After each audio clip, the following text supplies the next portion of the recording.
What is going on, guys? It's David from AquaOtter, and welcome back to another My Hero Academia chapter review. Now, we are talking about chapter 309 here, Can't Be a Child Anymore. This chapter review is coming out pretty late. I'm a little upset that I wasn't able to get it out when this chapter dropped, because I actually think this is a really, really good chapter. We get a lot of like a little exposition. We get a little flashback to the past that kind of explains like what's been going on since we were checking in with Izuku when he was in the coma, and the period now that we are covering during like the 4 month skip forward.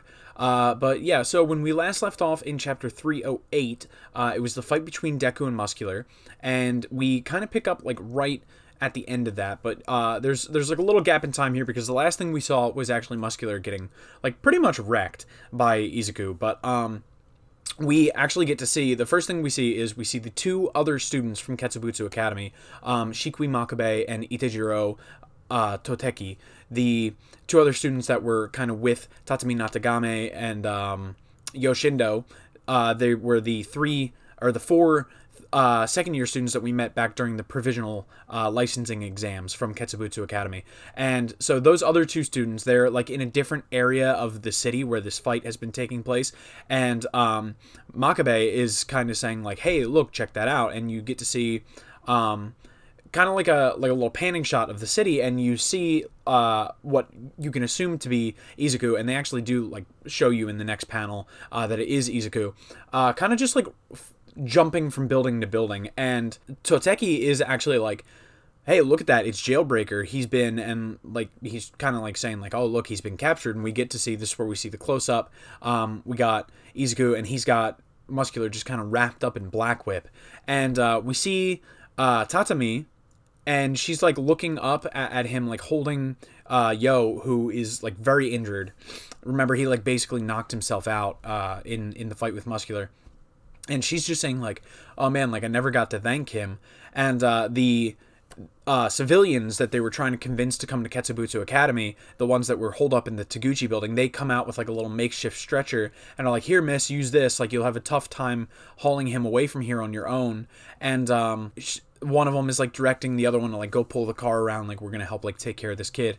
And the like one like kind of like the leader who of like quote unquote leader of like this group of people, he says to Tatami, he's like, see, we don't want anyone getting hurt either. We don't want anyone dying. And he says, we don't want anyone dying, so I figure we should at least hear you out. And his eyes kind of like open up a little bit. And so this is like pretty good, and it's a little bit of an inkling because, I mean, the one thing we definitely know about My Hero Academia, because I'm pretty sure it's in the very, like, one of the first few pages of the very first chapter, where we are just straight up told that, like, this is the story of how Izuku becomes the greatest hero of all time. And right now we're already starting to see that, about how, like, with everything that's going on right now, all this distrust for heroes that exists, like, within the world, somehow still Izuku is able to soften the hearts of these people. And they're now, after, like, experiencing this fight, experiencing the lengths that both Yo and Izuku were willing to go to just to kind of keep them safe, as Muscular was, like, just running through the city, just wrecking things. Their hearts have kind of softened to the students of Ketsubutsu Academy, and they're now willing, whereas beforehand they were like, we can't trust you guys, we're not going to go to that safe house, like we're going to protect our own, we need to protect our land, like we can take care of ourselves. They're now like willing to hear them out, which is I really like, because it just goes to show that like Izuku is starting to become, he's definitely not there yet, but you can start now seeing his like real ascension up to being like the pillar that All Might was.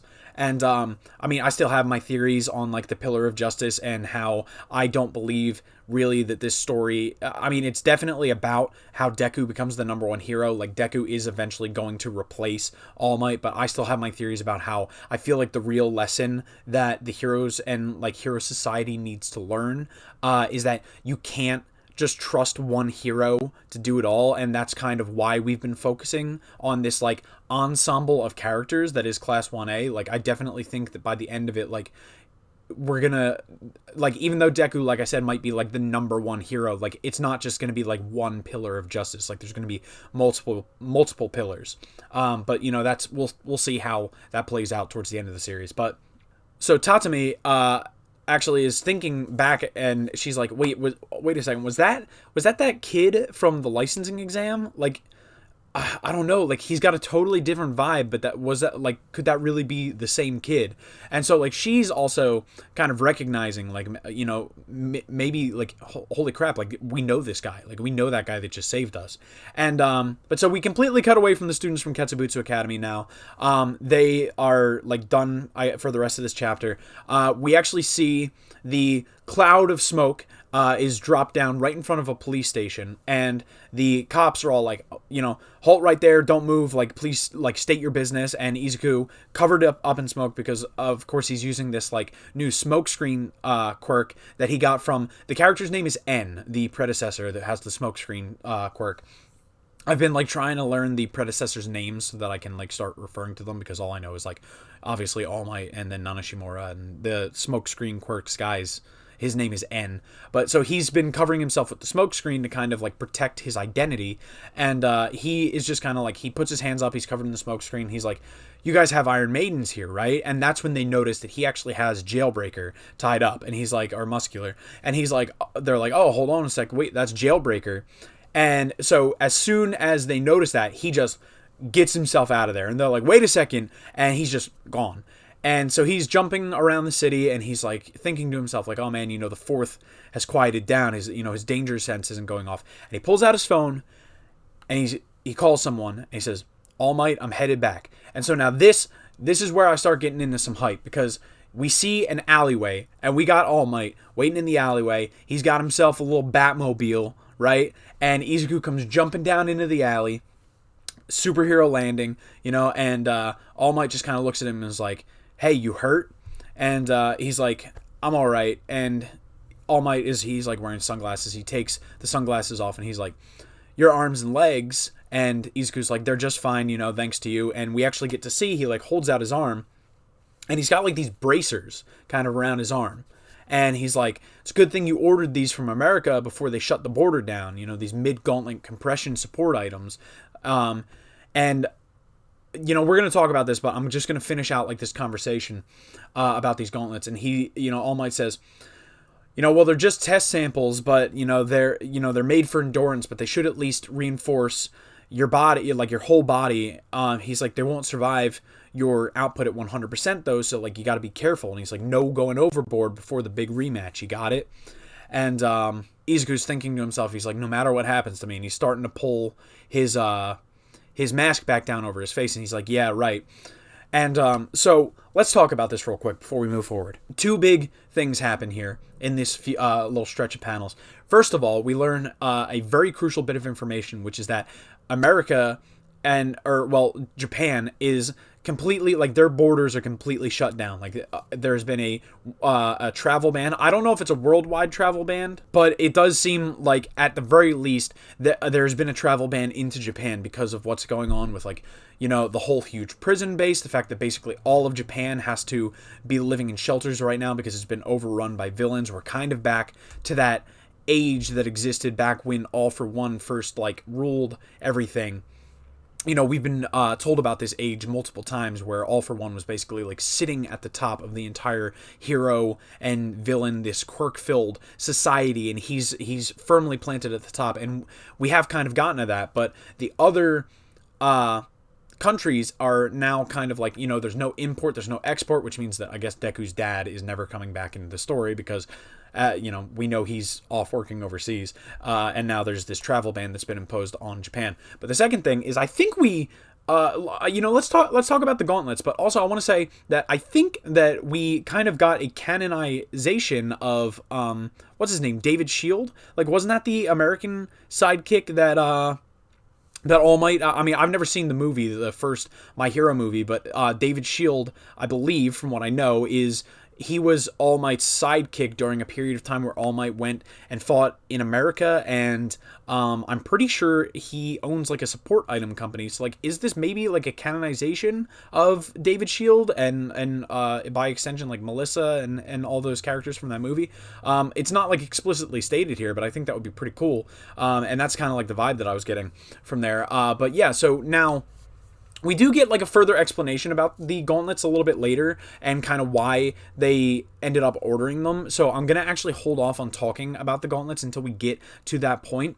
But so at this point, All Might's phone starts ringing. We have that classic gag where All Might's ringtone is basically himself just yelling like, I am here. But in this case, it's him saying, I'm on my way. I'm on my way. And it's, Deku's thinking to himself because, huge All Might nerd there. He's like, oh, from the Silver Age TV special, like, and all of a sudden you see this singular panel, and I actually didn't notice this on my first couple read-throughs, but we see this singular panel between when All Might's phone starts ringing and All Might picks up his phone, where there's almost like a bolt of lightning that like appears in front of Izuku, and that's his danger sense going off.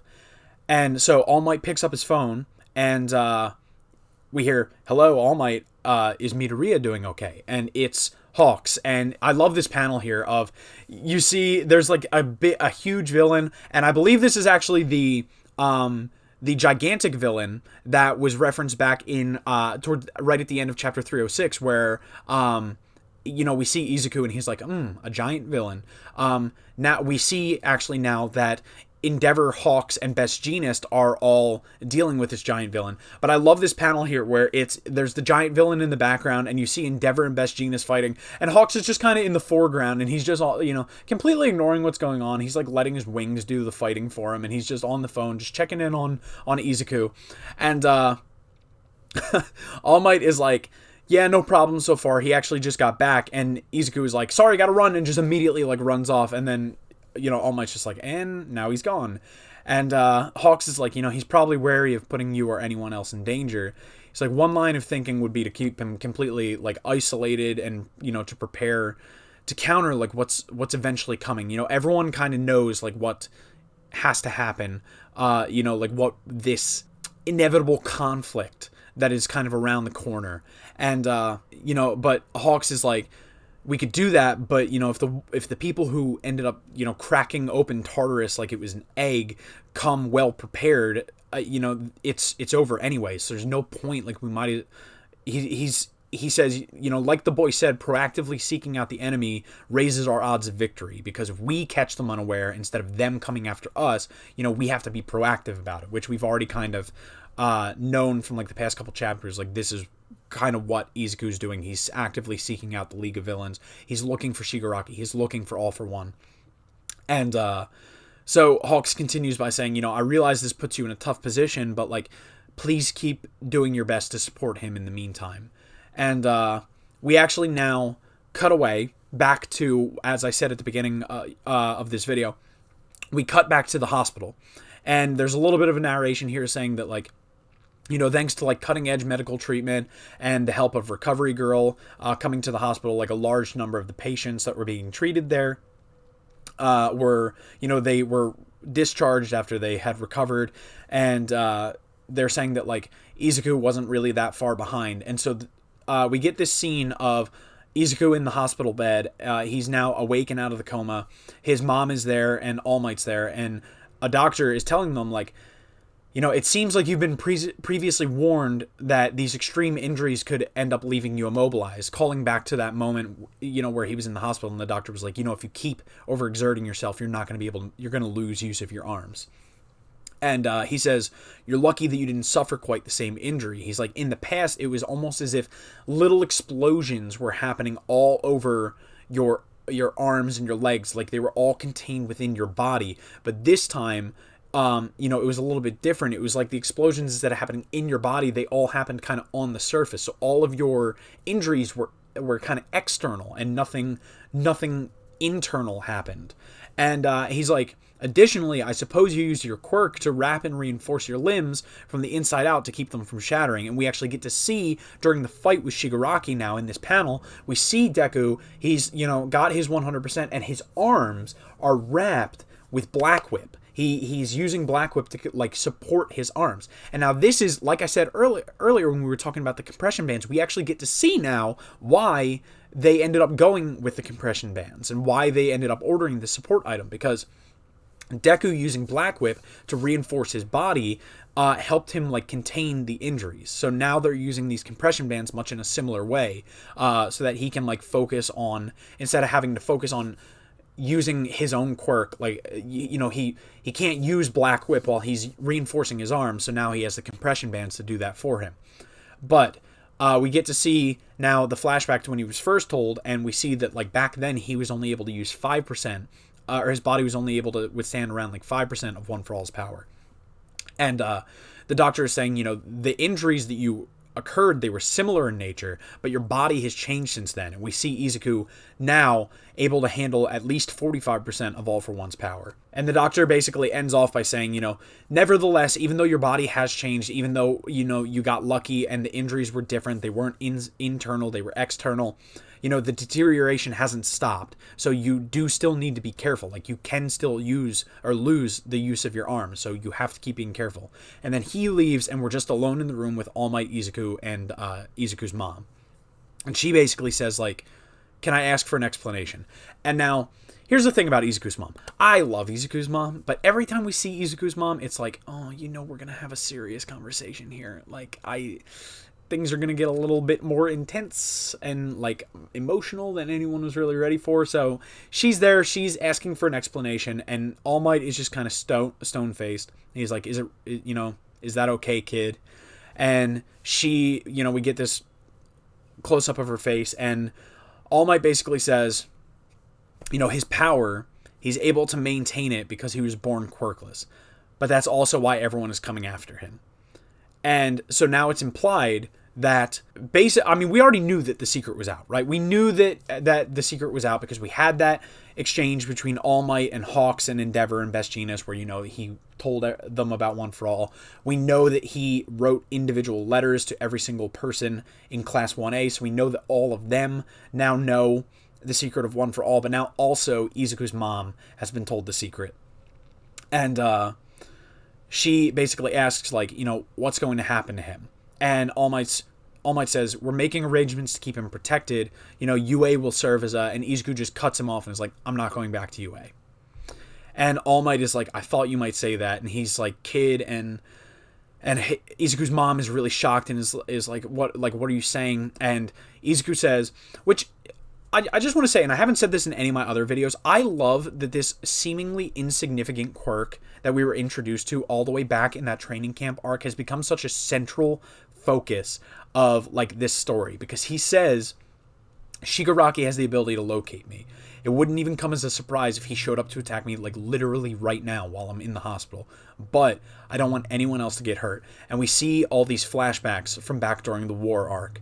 We see Hado, we see Bakugo basically beat up and bloodied, we see Todoroki seriously injured, Aizawa injured, Ryukyu, Gran Torino, and we see that all of these things that happened that Izuku witnessed during that final fight that he had with Shigaraki, we see how much this is all weighing on his conscience. And he says if they reach full strength, things will get worse than ever, which is why I have to stop Shigaraki in All For One.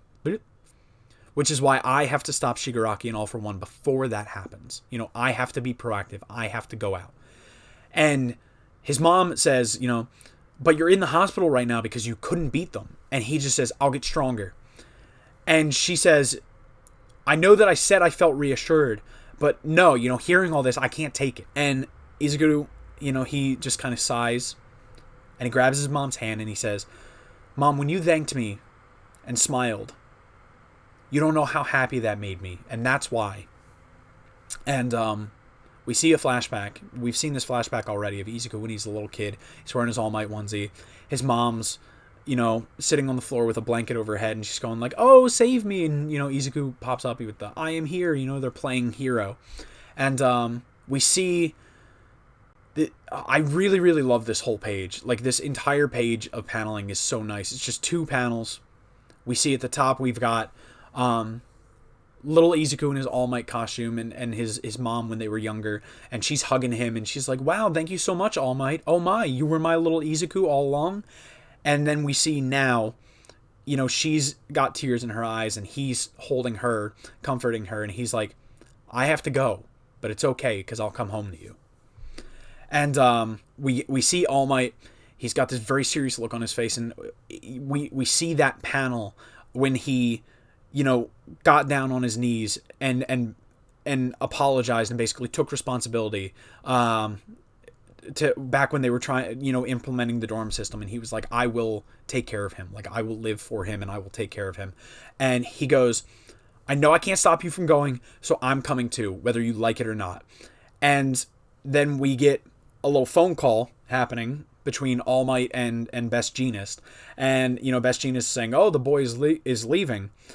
No, not at all. Yes, no, I see this works in our favor. And I love this because we now actually get to see Best Jeanist on the phone.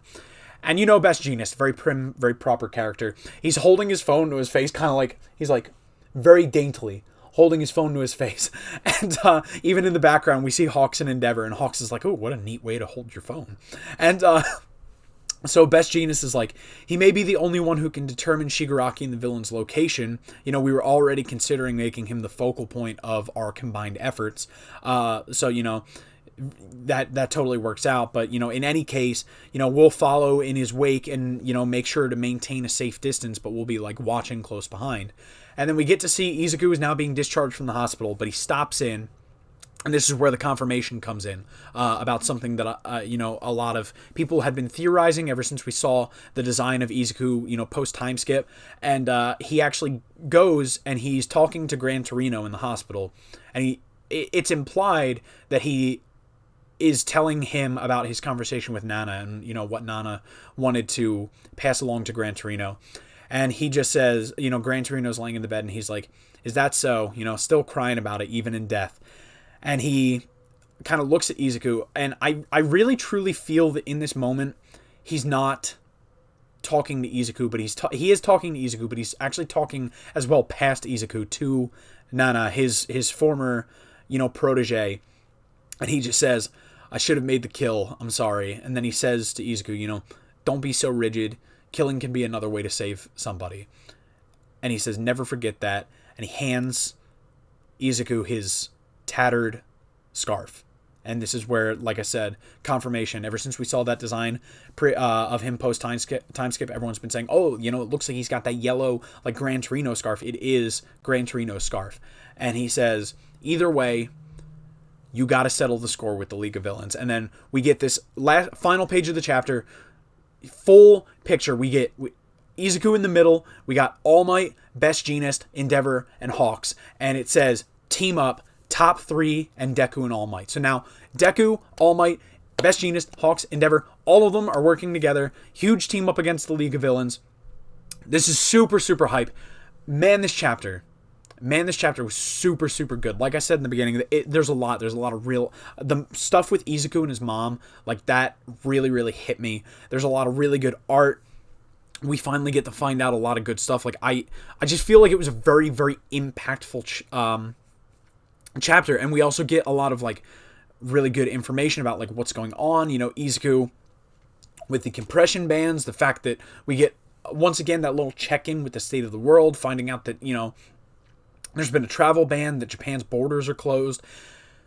Man, I really seriously love this chapter. And now, I know that flashback that we had was 4 months from the current story, but I did want to talk about something that this chapter has made me theorize about, which is that 4 months from where the story is going on right now, Izuku was only at 45% with One For All.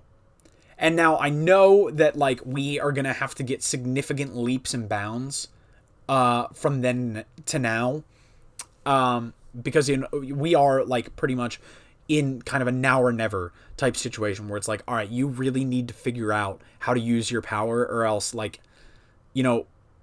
we can't afford to not get you to being able to handle 100% of the power without your body completely destroying itself. Like, you need to be able to readily call on that. But I will say, it took us nearly 300 chapters.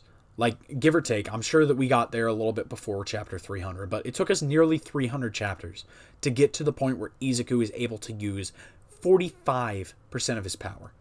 So, this kind of leads me to start leaning in the direction of, like, maybe this isn't the final arc. Like, I kind of, for the past couple chapters, I guess, ever since 306, I've been like on the fence about whether or not I really think that this is the final arc and that My Hero is coming to a close. And I did say back when I did my review for 306 that like if this is the final arc, it's going to be a long arc. Like I can see it being like at least 100 chapters.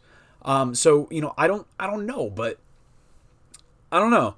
What do you guys think? Like, what do you think? Do you think that we're going to get to a point where Izuku is now, like, obviously there's been significant development. Like, I wouldn't be shocked if, like, right now he's able to use at least 60, maybe 70% of his power. But I don't know if we're going to get to a point where, like, within this arc, he's going to be able to readily use 100% of his power. And, maybe going back to my theory about how, like, it's not going to be that Izuku himself is the pillar of justice, but like it's going to be more of like a support system where there's multiple pillars. So if one crumbles, the whole entire system doesn't crumble. Maybe the moral of the story is going to be that like Izuku can't do it on his own and he needs to rely on his friends like Bakugo and Todoroki and stuff for help. And that's going to be, the story is definitely going to end with Izuku being able to use 100% of his power. But I don't know if that's going to happen in this arc. Like, is this the final arc? I really feel very conflicted about saying that right now. But, I don't know. What do you guys think? Let me know down in the comments if you guys do think, because of this chapter, that maybe you're thinking the same thing that I am. But let me know. Do you guys think this is the final arc? And, yeah, like I said, I really enjoyed this arc. I've been throwing around the idea of doing arc ratings. I don't think that or like chapter ratings. I don't know if I'm going to start like doing that for every chapter, but I will say that over the past couple My Hero chapters that I've been reading, at least since this like arc started and like even back like, going back a little bit to the war arc, I would probably say if I was to rate this, of chapters that I've done since I started reviewing for, 306 to 309, I would say this is probably the best chapter that I've reviewed so far. Like I said, I don't know if I'm going to start doing arc ratings, but it's something I'm thinking about. Let me know in the comments below if you would like to see that from me as well. But, yeah, with that being said, that has been my review of chapter 309. Let me know what you guys thought about the chapter in the comments. And if you like the video, if you like the review, go ahead and subscribe because, I'm going to continue reviewing them, so if you want to keep watching them, I'd super appreciate that. But with that being said, I will see you guys in chapter 310 plus ultra.